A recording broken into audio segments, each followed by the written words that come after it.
there is enjoyment to be gained in driving for its own sake, then surely this would be the time to find it. An open car on the open road on a sunny day in Glencoe through some of Scotland's finest countryside. And not just in any car. This Jaguar XK120 was built in 1950 for the Le Mans 24-hour race and finished an honourable 15th. 40 years later, its current driver, another Le Mans veteran, finished third in the 1990 event, incidentally behind two more Jaguars. It was a sight to turn the most casual head. And in May this year, there was the chance for the fortunate to see 40 or more equally remarkable cars and illustrious drivers. We were taking part in an event bearing one of the most evocative names in British motoring history, Ecurie Ecosse. It's the creation of John Foster, who obviously finds he hasn't enough to do farming in Fife and Aberdeenshire, so to fill in his spare time, he organises a tour for a few friends. The hardest part is choosing the entry. I had 160 entries. I, in fact, on the reserve list, had virtually an identical group of cars to the cars that are here.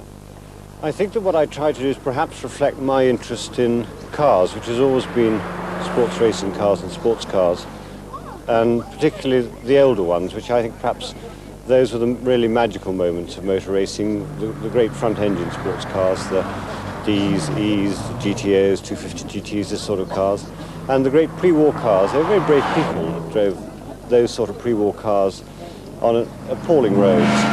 And I think those are parts of motoring history that fascinate me, and that's, I think, what I wanted on the event, and I've been very lucky and got. We started from St Andrews, the Old Course Hotel.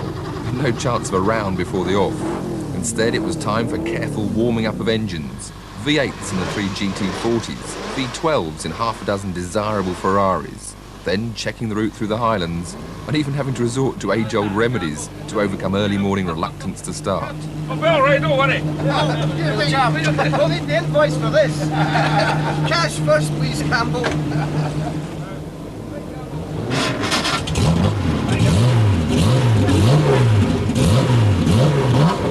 Setting off into unknown territory is the sort of thing that rally men like Tony get up to, not racing drivers. But with a third of the cars having raced at Le Mans, including 3 Jaguars that had actually won there, I had to put on a brave face for the cool and misty run to the west coast, where the weathermen promised clearer skies.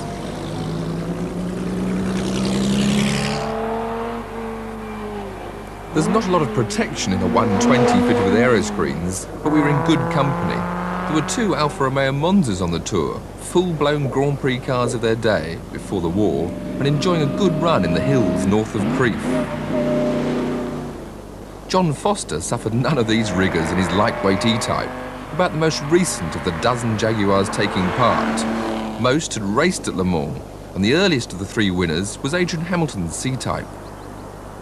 My father won Le Mans in '53 with it, with Tony Rhodes. They averaged 105 miles an hour for 24 hours. How I have no idea, because it's desperately uncomfortable. But it goes well and looks good, so it's a lot of fun. And this, again, is an Ecurie Ecosse car, because after Le Mans, Jaguar sold it to David Murray at Ecurie Ecosse, and they campaigned it all around the world, and then it disappeared into America, and back it is in its old country. And how does it go on these roads? Wonderful. Goes like hell. The C-Type won Le Mans with the number plate 774RW that's now on David Lomas's D-Type, the car that Mike Hawthorne and Ivor Buib drove to win the tragic race of 1955. The following year, MWS 301 won it for the Ecurie Ecosse racing team, driven by Ron Flockhart and Ninian Sanderson. The link between the racing D-Type and the road-going E-Type was the abortive XKSS, and Campbell McLaren has the first of the 16 made. It's actually a road-going D-Type. The difference being from a D-Type is the screen and the luggage rack and the bumpers. And that's it, and the axle ratios. Is it like the modern roads of Scotland? Not terribly well, I must say. It's got a solid rear axle and it bounces around a bit. But of course we always obey the speed limit, so Exactly if we had to go any quicker, probably have a handful of a problem. Fellow Ecurie Ecosse stalwart Hugh McKay was exercising the rare Tajiro Buick, the forerunner of all the mid-engine V8 coupes of the 60s, including the dominant Ford GT40. It's not terribly quick, and car, because very close on the heels of this car, when it was built, Ford brought out the GT40, of course, which was far more successful, and Ford had huge money to throw at this, and David Murray, at that time, Ecurie Ecosse were very low in funds, and they couldn't throw the money at it to develop the car. Jackie Stewart actually drove this car for the team, and not a very successful car, but it is original and it's quite authentic. How many cars like this were built? 2. We've got both of them. It's nice to have them in the team as part of our history.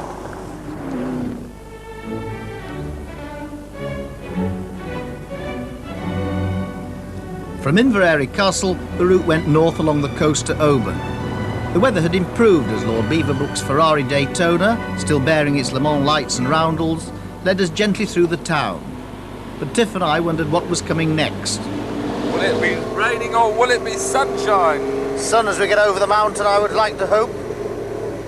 But this is Scotland, and another downpour was to be expected before the day was out. So it was time for my driver to put on his Toad of Toad Hall gear. Can you see adequately? It hurts! I want to go home!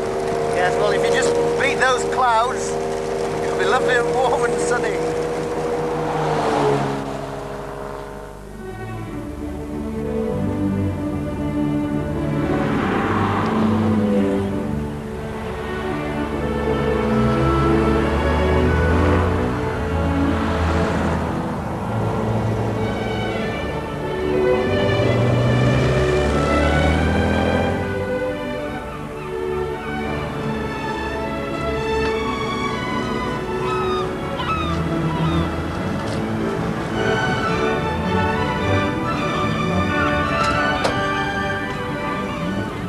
Well, we've left the rain and the mist behind and we're here in Oban in western Scotland. I must say, for an event which is meant to be a gentle tour with no time schedule, Tiff and I have found this particularly exhausting. It certainly gives you admiration for the people who used to drive these cars in their heyday in competition. Anyway, now it's day 2, nice drive north through the glens to Pitlochry. That's if I can find my way.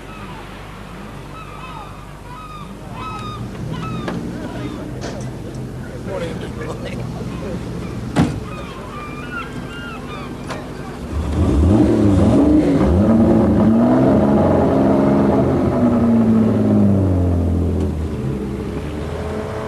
The route lay north to Fort William via Rannoch Moor and Glencoe.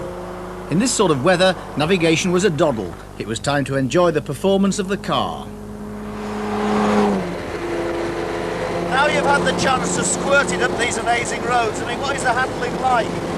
We had a wonderful car. It sort of brings back all the pride in your driving. You try to drive it smoother and better. But we obviously haven't pushed into its real handling, but it understeers around slower corners. It's a very safe feeling, but very rewarding. The open road is hardly the place to explore the limit of a car's ability, and in essence there was no need. What do you think of that? That's wonderful. This is what it's all about. Cruising along, glorious day. This is a tour where there are no prizes or awards, no need to go quickly or keep to time, and for many that was part of its appeal. I think it's totally exclusive, actually. It's rather fun. I mean, great to have something with no time limits. You can enjoy the country. We go around to good hotels. We have great food. And luckily, we've had very good weather. It's one of the most wonderful days driving I've ever had, and to see all these marvellous cars in their correct surroundings on the road, and all the enthusiasts waving and pleased to see them out and about. Wonderful experience. This is pure enjoyment. I mean, to me, all motor racing and so on is actually really enjoyment, and there's a time to be competitive and there's a time to just plain enjoy it, and that's what this is about. Chasing Frank Sitner's Fraser Nash out of Fort William after lunch, we actually ran out of fuel, but we made it into Pitlochry, eventually. Oh, 250 miles in a car that did Le Mans a year before I was born. I don't know what I'm doing. Wonderful, exhilarating stuff, sunshine's wonderful, but I think I did need that nice lunch to make it all worthwhile, battered by the wind and my bum's gone numb. The final day brought the cars to Dundee, the home of Discovery, and another chance for the public and the local constabulary to view the magnificent machinery at close quarters. I think it's marvellous that the cars, as we all see here today, are aired, and otherwise they'd be in museums, and I think that's the saddest thing that can happen. When a car goes in a museum and stays there, I think it dies, the spirit dies. It's a view that's shared by John Foster. He felt it was important for the public to see and hear the cars in action, so he'd arranged a circuit round Camperdown Park, but also including one lane of the Cooper Angus Road, specially closed for the event. An amazing coup, but one for which John had a simple explanation. Well, you see, this is Scotland, where I think everybody here is much more enthusiastic than perhaps the rather sort of more overpopulated south. And I think this is, you know, still a country of opportunity in that respect, whereas in England you've too many people to do this sort of thing. Now, in addition to organising, you've also entered it in your own E-Type and very kindly lent Tiff and I the XK120. Now, that was a very magnificent gesture. I don't know, I think cars are for using. If you don't use them, they rot. If you do use them, they wear out. I'd rather wear them out because that's enjoyable. The other route I don't see being enjoyable. And they're not pictures, they're not houses, they're not immobile exhibits. They're actually only living when they're working. And to let you have the XK120, which is my favourite car, was lovely to see it. I think it was enjoyable for you and for Tiff.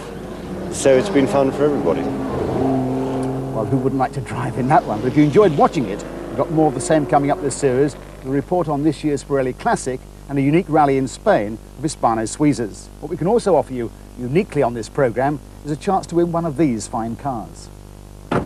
They're the new Rover 216 GTI 16 valve on this special edition of the Mini Cooper, now back in production at Rover.